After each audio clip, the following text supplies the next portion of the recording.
My topic has to do with American college football, in particular, learning its nomenclature, player positions, and roles.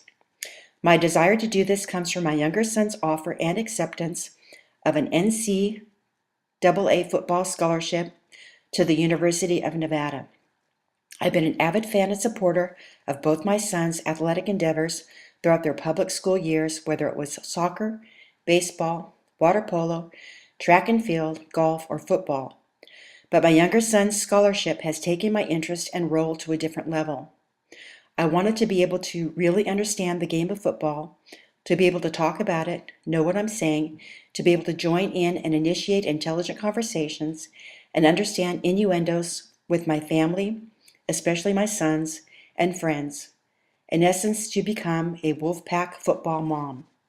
Since my son theoretically has 4 years of playing time left because he was redshirting last season, this learning something new project was a perfect opportunity for me to increase my knowledge as he transitions next season to a redshirt freshman. I realized that in order to do this, my first priority would be to tackle its nomenclature and player positions so that I could get a handle on what is going on before, after, and during a game. To best accomplish my goal, I decided to read about the basics of football by purchasing a book, using search engines, reading the Reno Gazette sports column about the Wolfpack team, and asking my husband to clarify anything I didn't understand. My basic approach to the learning process was through a more cognitive lens.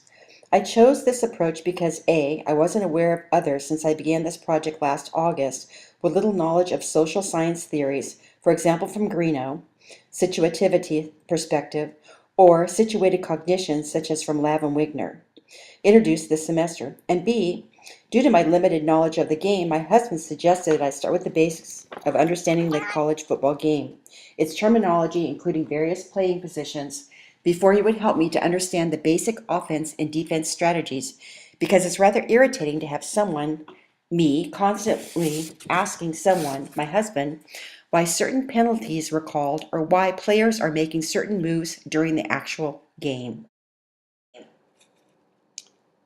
By enhancing basic knowledge of football, I would increase my chances of being able to listen and watch play-by-play, helping me to focus on the game instead of the spectators.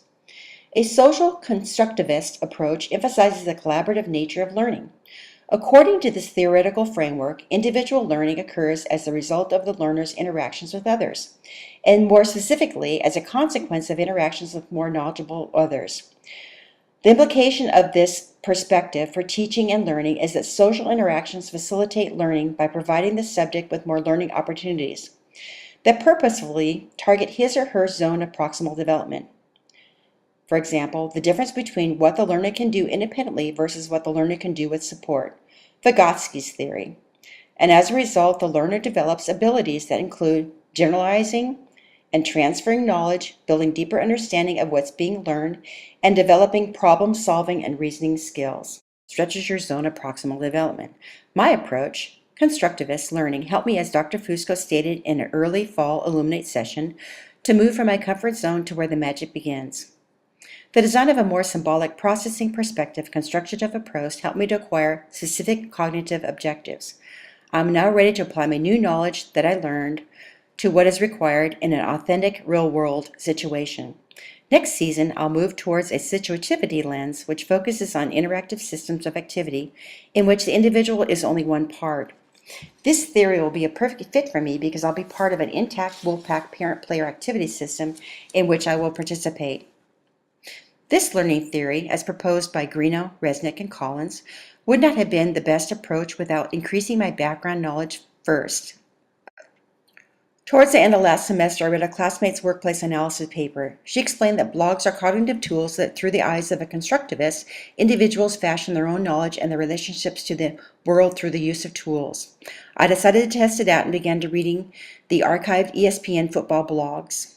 This would have accelerated my learning curve during last season so that I may have been ready to transition from a symbolic processing theory to a more interactive approach in the social material world. I look forward to being a member of the Wolfpack football community next year, where there's a social relationship among its members and thus it is just not any random mashup of strangers.